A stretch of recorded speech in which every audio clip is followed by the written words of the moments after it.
You feel it, don't you? That deep, persistent ache of always giving, always considering everyone else's feelings until you are an exhausted, hollowed-out echo of a person. You've been called too kind, selfless, and the most understanding person I know.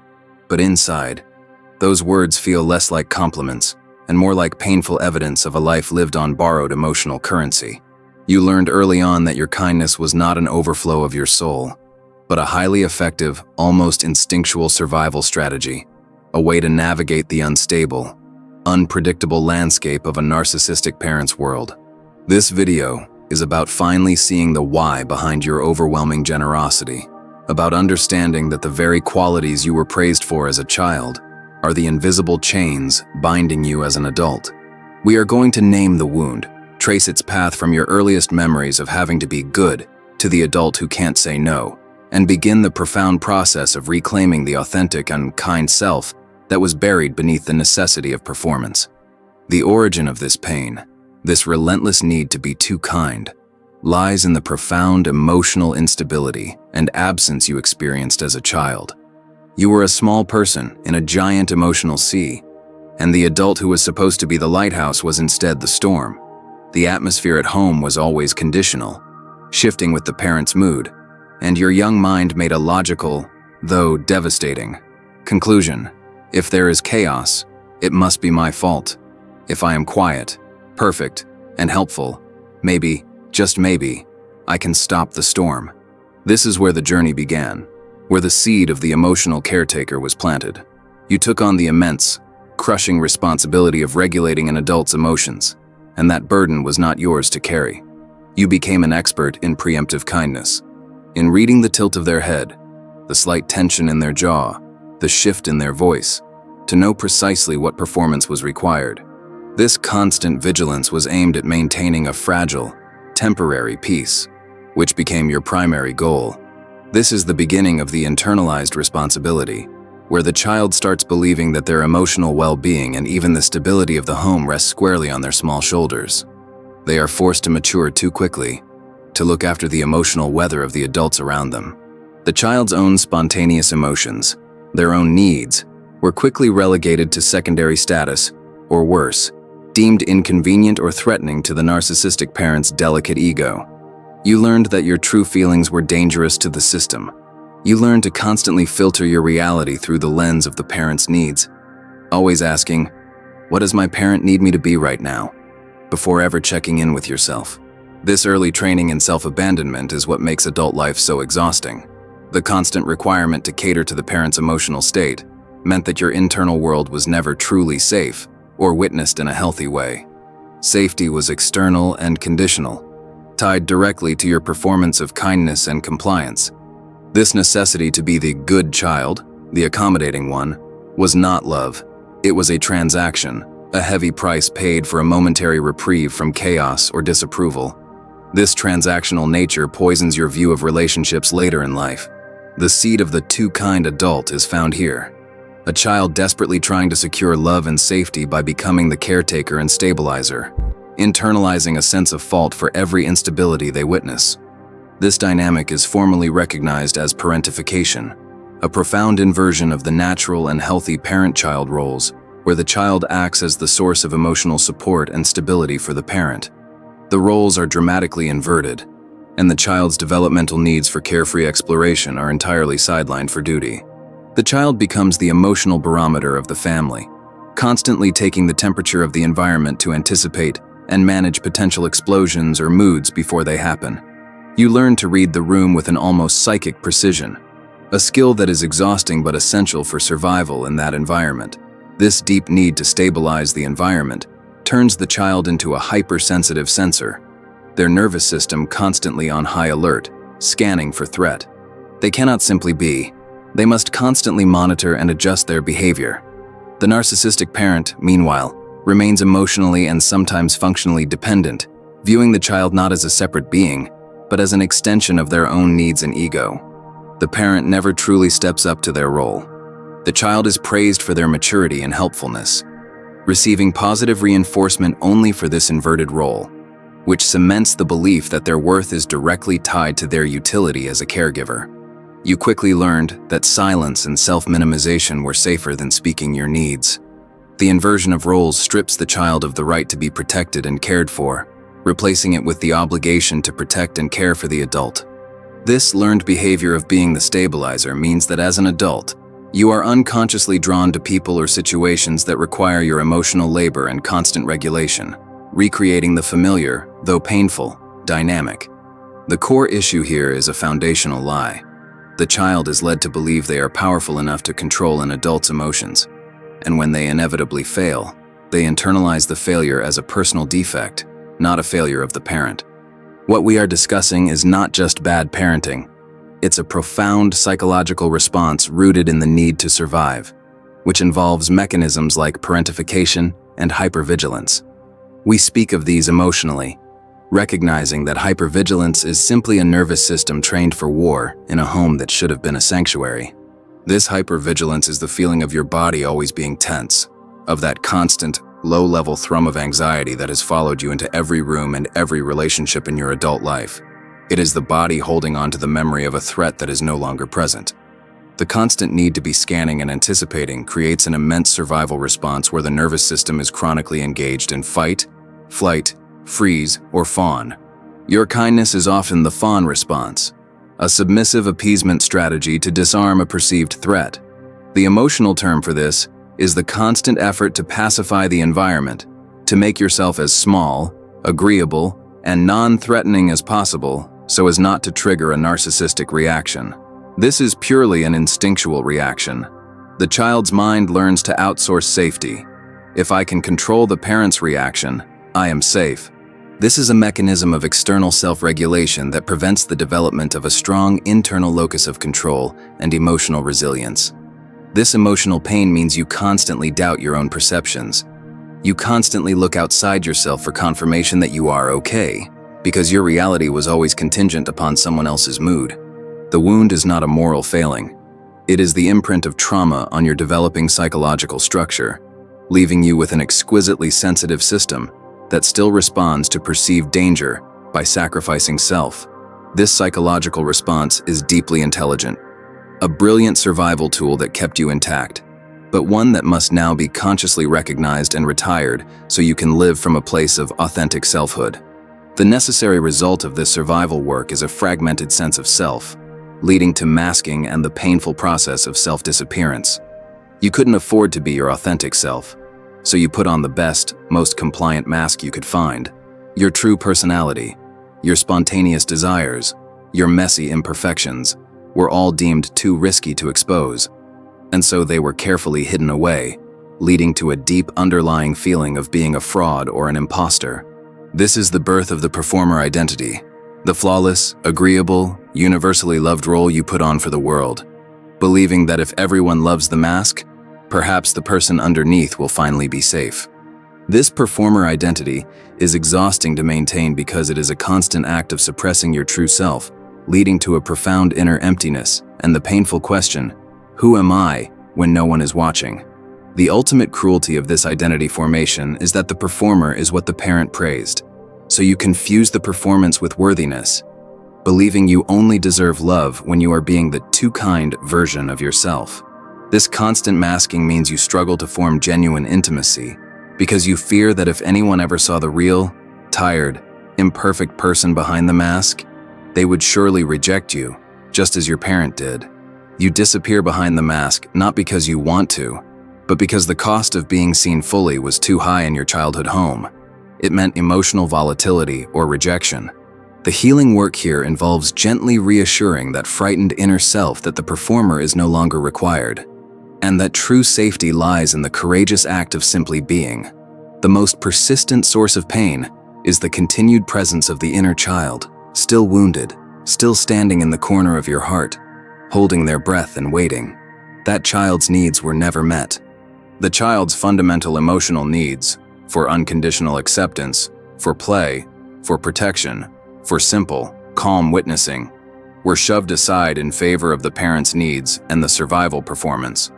Now, as an adult, those unmet needs manifest as a constant, nagging dissatisfaction, a feeling that no matter what you achieve or receive, there is a fundamental emptiness that external success cannot fill. This inner child is often completely mute, having learned that speaking up only led to trouble or further withdrawal of love. So their pain is expressed through your adult anxieties, people-pleasing, and inability to rest. The wound is silent because the emotional language of the child was suppressed. You never learned to articulate your needs clearly because it was unsafe to even know what they were. You may experience moments of inexplicable sadness or rage. These are often the inner child finally having a moment to express the immense grief and unmet longing that was shut down years ago. The kindness you give to others is the kindness you are desperately trying to attract back to your own wounded inner self, hoping someone will finally see and nurture the child you were forced to abandon. The healing begins when you turn toward that silent child, not to fix them, but to simply sit with them, acknowledge their pain, and finally, truly, witness the magnitude of their unmet needs. The patterns forged in that unstable childhood environment show up in virtually every area of your adult life, creating immense friction in your relationships. Trust, self-worth, rest, and emotional regulation. The root is the same. In relationships, you may find yourself perpetually attracted to people who are emotionally unavailable or demanding, unconsciously recreating the familiar, painful dynamic of trying to earn love through tireless effort. Your self-worth is often tied to your utility, meaning you struggle to feel valuable simply for existing. You must always be doing for someone, always contributing, always earning your space in the room. The ability to find true rest is often elusive because your nervous system is still programmed for surveillance. You carry a chronic, low-grade sense of anxiety that keeps you perpetually moving and on guard. Your emotional regulation is challenged because you learned that the only safe emotions were the ones that served your parents' comfort, leaving you struggling with the intensity of your true adult feelings. Trust becomes a minefield. You have trouble trusting your own judgment because your reality was often distorted, and you struggle to trust others because your earliest model of love was conditional and manipulative. You may experience frequent burnout or sudden, unpredictable exhaustion, which is the body's ultimate protest against the constant, unsustainable drain of the too-kind performer identity. These adult manifestations are not character flaws. They are the logical, painful echoes of a child who learned to contort their entire being just to survive their family environment. This complex survival strategy is rooted in a core biological fact. The instinctual need for attachment is the strongest human drive. For a child, survival is literally dependent on proximity to the primary caregiver. When that caregiver is narcissistic and unstable, the child's mind is forced to make a terrible, primal choice: maintain the vital connection at the expense of authenticity, or be fully authentic and risk emotional annihilation. The child chooses survival, resulting in the sacrifice of authenticity. The brain prioritizes connection, even a painful, conditional one, over the freedom to be their genuine self. This is biological emotional reasoning at its most stark.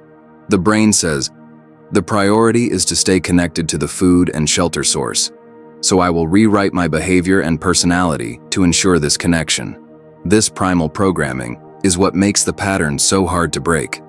Every time you consider setting a boundary, your nervous system registers it as a threat to your basic survival, triggering panic.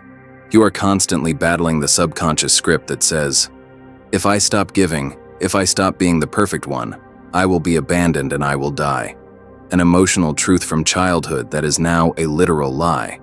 The need to please and appease is an echo of the infant's absolute dependency, a deep, cellular memory that you must now consciously challenge and overwrite with adult safety. Healing is the act of reteaching your nervous system that authenticity is safe, and that your survival no longer depends on the approval or emotional stability of others. The long-term emotional and relational effects of this childhood are pervasive, shaping your worldview and your deepest sense of self. They persist in your internal landscapes and your external relationships. You are left with destructive internal narratives that constantly criticize and undermine your worth, often mirroring the exact voice of the narcissistic parent, internalized and made your own. These narratives tell you that your needs are burdensome, your feelings are invalid, and your happiness must always come second to the comfort of others, reinforcing the too kind martyrdom. Your coping styles are often rooted in avoidance, perfectionism, and overachieving. All strategies designed to outrun the deep, gnawing fear of abandonment and the constant feeling of not being good enough. Relational effects include a tendency towards codependency, a difficulty in sustaining healthy, reciprocal relationships, and a tendency to attract those who will take advantage of your generosity. The price of performing kindness for so long is a feeling of constant depletion, a sense of living life through a thick pane of glass, observing your own existence rather than fully participating in it. You may struggle with feelings of chronic emptiness or apathy, which are often the body's way of shutting down the pain of constant self-betrayal and emotional exhaustion. These deep consequences are the invisible costs of your childhood survival. They are the ghosts you must finally name and invite into the light so they can be laid to rest. If this is resonating with you, if you are finally naming that constant drain as the survival pattern it is, please take a moment right now and hit the like button on this video. Liking the video isn't just a gesture. It tells the algorithm that this message is important and needs to reach more people who are walking around with the same invisible wound.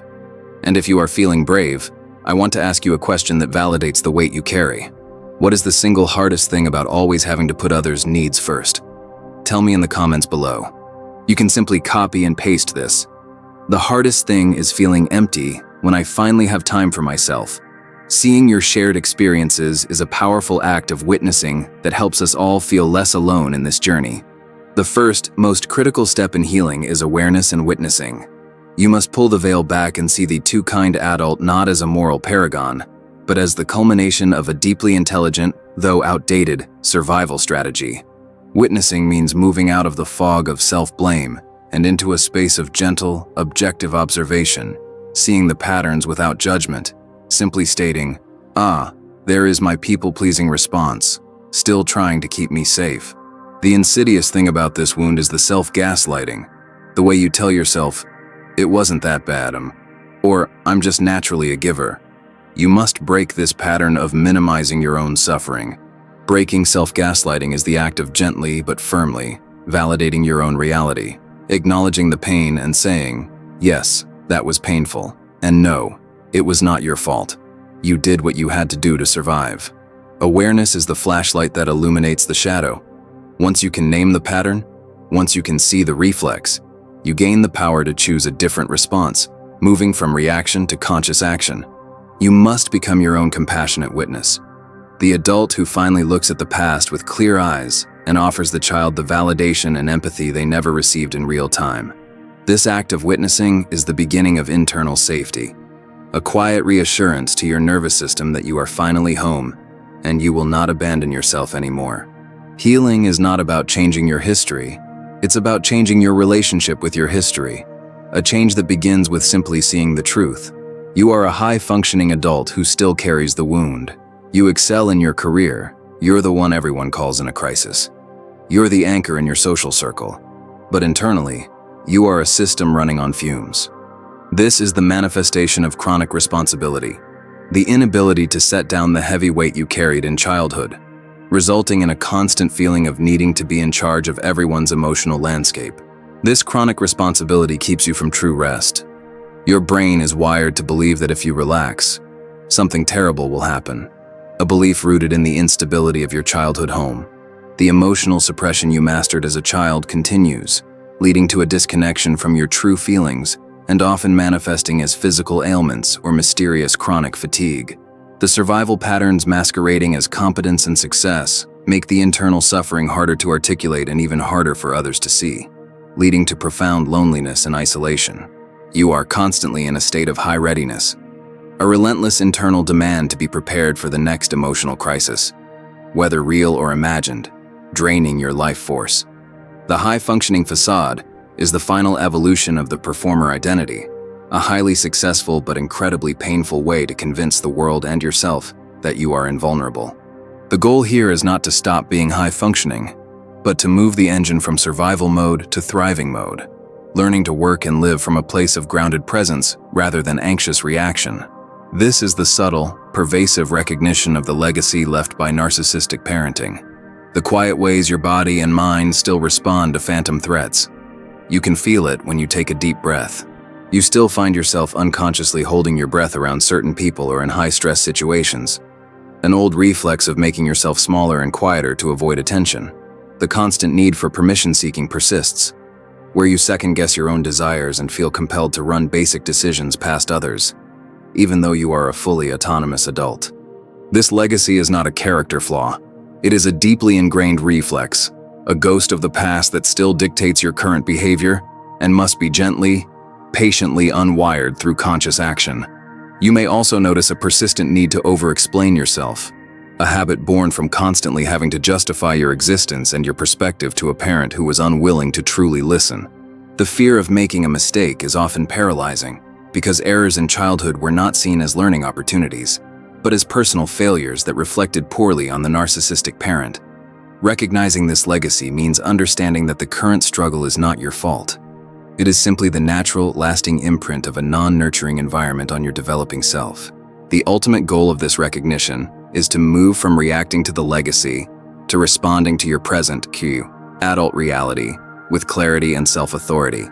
The path toward authentic selfhood is the reparenting process, the conscious daily act of giving your inner child the unconditional love, safety, and validation they never received. This process involves stopping and asking that internal small person, "What do you need right now?" instead of automatically prioritizing the needs of everyone else around you.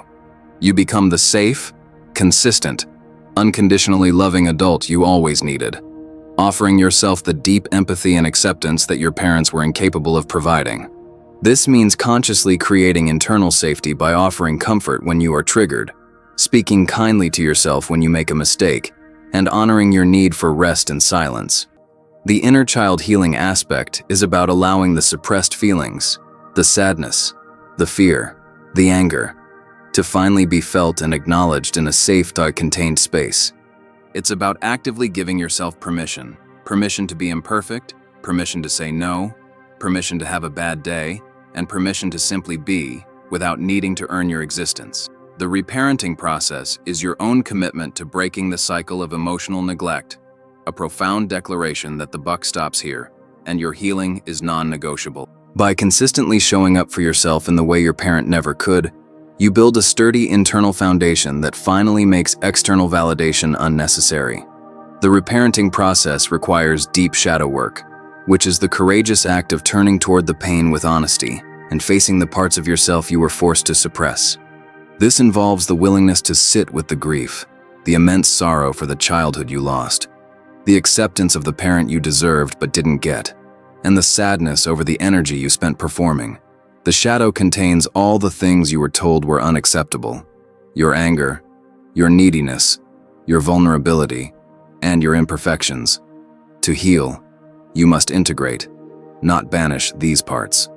Shadow work means acknowledging the legitimate anger you feel toward the injustice of your childhood, allowing that anger to be a powerful fuel for boundaries rather than suppressing it until it turns into depression. It is about confronting the uncomfortable truths about your parent and your past without the need for immediate forgiveness.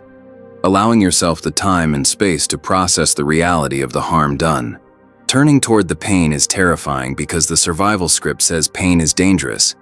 But the reality is that the pain is just old information that needs to be processed, not feared. The power of this work is that when you integrate your shadow, you reclaim all the emotional energy that was locked up in suppression, making you whole and genuinely kind from a place of strength. By doing the hard work of sitting with your own pain, you learn that you are strong enough to handle your own emotions, and you no longer need to outsource your regulation to others. The ultimate test of your healing is found in your relational examples. As you heal, you will notice an inability to tolerate the old, chaotic, demanding dynamics you once sought out. A healed adult no longer feels the compulsion to fix, rescue, or save every person they encounter. You realize that your love is not a tool for repair, but a quiet offering between two whole people. You stop confusing high-intensity drama with real intimacy. You learn that healthy relationships are often quiet, predictable, and reciprocal, a stark contrast to the emotional volatility of your past. You may notice that your inner circle shrinks, not because you are rejecting people, but because your newly established boundaries naturally repel those who are accustomed to taking without giving back. You start to clearly articulate your needs without shame, realizing that voicing a need is an act of authenticity, not an act of burdening the other person, as you were taught in childhood. The fear of abandonment lessens as you realize you are no longer dependent on any single person's conditional love, having built a stable foundation of self-reliance and self-worth. A healed relationship is one where you feel safe to be imperfect, knowing that your vulnerability will be met with care, not criticism or exploitation.